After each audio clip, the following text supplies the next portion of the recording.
আসসালামু আলাইকুম, কি অবস্থা সবার? শীতের মধ্যে হট জিনিস কার না ভালো লাগে।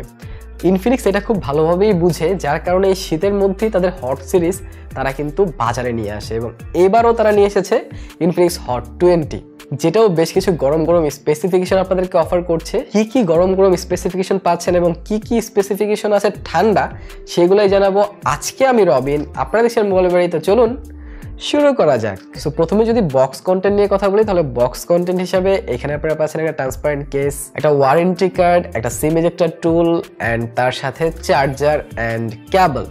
সো এই সব কিছুই আপনারা বক্সে পেয়ে যাচ্ছেন। বক্স থেকে বের হয়ে যদি আমরা ফোনটা নিয়ে কথা বলি, তাহলে প্রথমে ডিজাইন নিয়ে কথা বলতে হয়। খুব মিনিমালিস্টিক একটা ডিজাইন তারা রেখেছে, সাইডগুলো ফ্ল্যাট করে দেওয়া হয়েছে, ফোনটা অনেক স্লিম করা হয়েছে অ্যান্ড ব্যাক সাইডটা প্লাস্টিক হলেও একটা glass finishing and mat finishing করার কারণে ফোনটার ডিজাইনটা অনেক সিম্পল অ্যান্ড প্রিমিয়ামও ফিল হয়। হাতে যখন নেবেন আপনাদের মনে হবে যে না, একটা ভালো ফোন হাতে নিয়ে আছেন। অ্যান্ড ম্যাট ফিনিশিংয়ের কারণে ফিঙ্গারপ্রিন্টও কিন্তু একদম আসে না, যেটা আমার কাছে পার্সোনালি পছন্দ হয়েছে। So let's talk about holes. ফোনটার নিচের দিকে বেশ কিছু হোল পেয়ে যাচ্ছেন, যার বেশিরভাগই দখল করে আছে স্পিকার, তার সাথে আছে একটা টাইপ সি পোর্ট, একটা মাইক্রোফোন অ্যান্ড একটা হেডফোন জ্যাক। হেডফোন জ্যাক অনেক ইম্পর্টেন্ট। রাইট সাইডে আপনারা volume rocker and power button পেয়ে যাচ্ছেন। আর পাওয়ার বাটনেই ইন্টিগ্রেট করে দেওয়া হয়েছে fingerprint sensor, which is blazing fast ছিল ভাই। এই বাজেটে যদিও সব ফোনই মোটামুটি ফাস্ট হয়, বাট এটা আসলেই অনেক ফাস্ট ছিল। আমি যতবার দিচ্ছিলাম খুলে যাচ্ছিল, অ্যাকুরেটও অনেক। সো আমার কাছে পার্সোনালি এটার ফিঙ্গারপ্রিন্টটাও কিন্তু পছন্দ হয়েছে। লেফট সাইডে কমপ্লিট সিম ট্রে পেয়ে যাচ্ছেন, যেখানে দুটো সিম কার্ডের পাশাপাশি একটা মেমোরি কার্ড ইউজ করতে পারবেন এবং টপ সাইড পুরোটা ক্লিন পাচ্ছেন।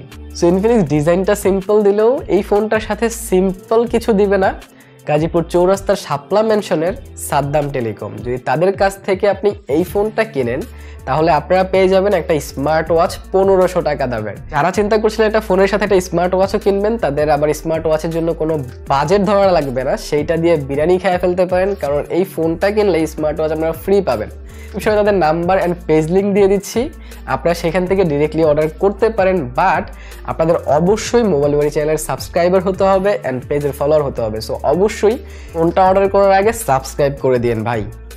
ডিসপ্লেতে ডিসপ্লে সেকশনে বরাবরই অনেক বড় ডিসপ্লে দিয়ে থাকে ইনফিনিক্স, এবারও তার ব্যতিক্রম নয়। 6.82 ইঞ্চির ডিসপ্লে পেয়ে যাচ্ছেন HD+ রেজুলেশনের, যার পিপিআই হচ্ছে 263। ডিসপ্লের কথা যদি বলি ডিরেক্টলি, কন্টেন্টের জন্য দেখেন, কন্টেন্ট দেখে আমি অনেক মজা পেয়েছি। ইউটিউব দেখছিলাম অনেকক্ষণ, ইউটিউব মিডিয়া কনজাম্পশন এইসবের জন্য এই ফোনটাই বানাইছে ভাই।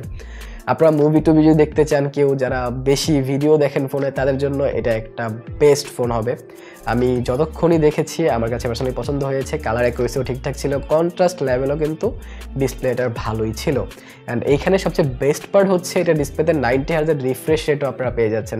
এই বাজেটে 90 হার্জের রিফ্রেশ রেট অবশ্যই আমার কাছে পার্সোনালি অনেক ভালো লেগেছে, আমাকে পার্সোনালি অনেক ইমপ্রেস করতে পেরেছে। আই হোপ আপনাকেও অনেক ভালোভাবে ইমপ্রেস করতে পারবে।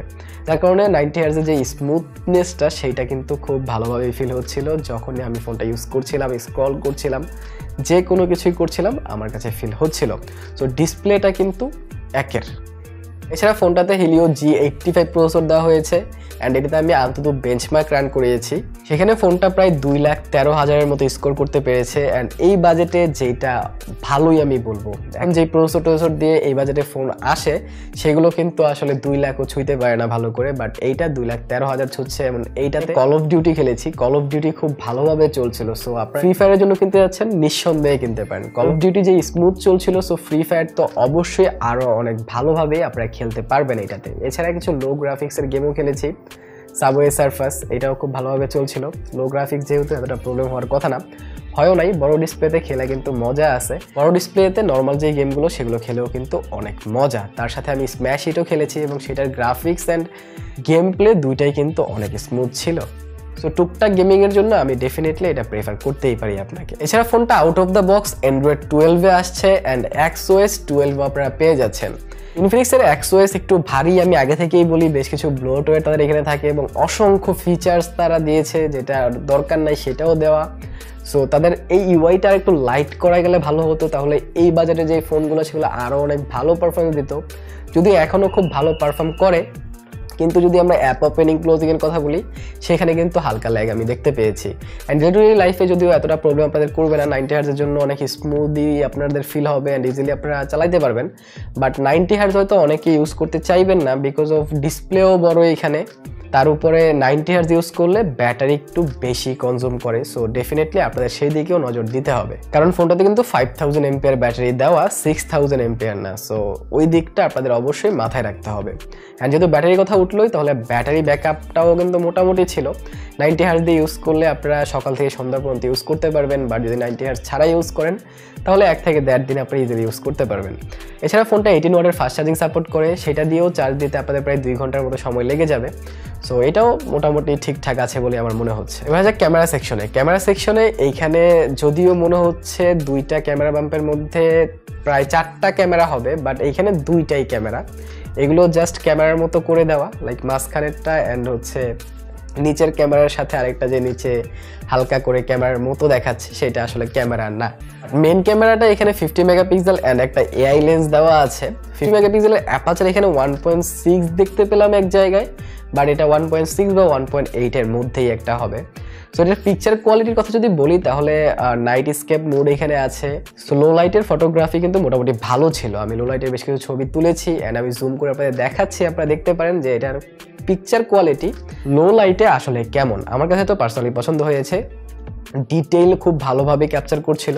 আমি বেশ কিছু ডে লাইটের পিকচার দিয়ে দিচ্ছি, যদিও ডেতে কোনো লাইট ছিল না কারণ অনেক শীতের সকাল ছিল। বেশ কিছু ফগি ছবি আপনারা হয়তো পাবেন, আপনারা দেখতে থাকেন তাহলে আপনারা বুঝতে পারবেন যে পিকচার কোয়ালিটি আসলে কেমন। এছাড়া যদি ফ্রন্ট ক্যামেরার কথা বলি তাহলে ফ্রন্টে আপনারা 8 মেগাপিক্সেল ক্যামেরা পেয়ে যাচ্ছেন, হুইচ ইজ গুড। অ্যান্ড এই বাজেটে যদি ভিডিওগ্রাফির কথা বলি আপনারা 2K ভিডিও করতে পারবেন এই ফোনে, which is great definitely. Slow motion আছে, টাইম ল্যাপস আছে, সব কিছুই অপশন আপনারা এখানে পেয়ে যাবেন। এইটা খুব ভালো ব্যাপার ছিল। যদি 14,990 15,000 টাকায় এটার কিছু পজিটিভ অ্যান্ড নেগেটিভ দিক আমি শেয়ার করি তাহলে পজিটিভ ডেফিনেটলি এটার পারফরমেন্স সেকশন, এটার ডিজাইন অ্যান্ড এটার ক্যামেরা, এই জিনিসগুলো আমার কাছে পার্সোনালি অনেক ভালো লেগেছে। বাট নেগেটিভে আসি তাহলে ক্যামেরার লেন্স এখানে যেটা দিয়েছে এটা কোনো কাজের না, এখানে 1-2টা ভালো লেন্স তারা দিতে পারতো। ডিসপ্লে রেজুলেশনটা বা এটার পিপিআইটা আরেকটু ইমপ্রুভ করা যেত, তাহলে আরেকটু ভালো শার্পনেস আপনারা পেতেন। অ্যান্ড এটার স্পিকার নিয়ে তো কথা বলাই হলো না। স্পিকারে একটা সাউন্ড ডেমো দিচ্ছি, এরপরে আমি স্পিকারটা নিয়ে কথা বলছি, আপনারা সাউন্ড ডেমোটা শোনেন।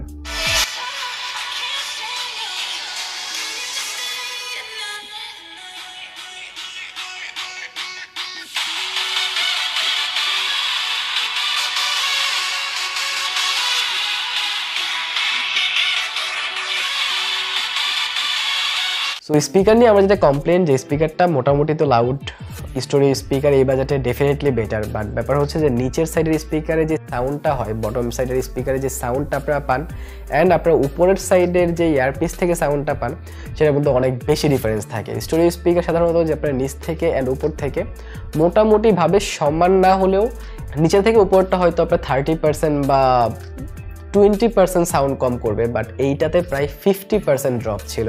নিচেরটা যদি 100% সাউন্ড দেয় তাহলে উপরেরটা প্রায় 50% সাউন্ড দেয়, মানে উপরেরটাতে খুবই হালকা সাউন্ড হয়। তারপরে এই বাজেটে যেহেতু তারা চেষ্টা করেছে স্টোরিও স্পিকার দেওয়ার, অবশ্যই তাদেরকে অ্যাপ্রিসিয়েট করা যায়। সো আই হোপ আপনারা সব কিছু বুঝতে পেরেছেন। এই বাজেটে খুব ভালো অ্যান্ড কড়া ফোন আমি বলবো, একটা কড়া ফোন আপনারা পাচ্ছেন, এটা ইজিলি নিতে পারেন। আমার দিক থেকে এটা ফুললি রিকমেন্ডেড থাকবে। অ্যান্ড যদি আপনারা ডিসক্রিপশনে থাকা সাদ্দাম টেলিকমের কাছ থেকে নেন তাহলে একটা স্মার্ট ওয়াচ কিন্তু পেয়ে যাবেন, সেইটা মাথায় রাখেন। এছাড়াও যদি আপনারা 25,000 টাকায় অপ্পোর একটা চোস ফোন আসছে ভাই, সেইটার ফুল রিভিউ দেখতে চান তাহলে এইখানে ক্লিক করে দেখে নিতে পারেন। ভালো থেকে শুরু থাকেন, ভিডিওটা ভালো লাইক কমেন্ট শেয়ার করে দিন। দেখা হবে পরে ভিডিওতে। টিল দেন, আল্লাহ হাফেজ।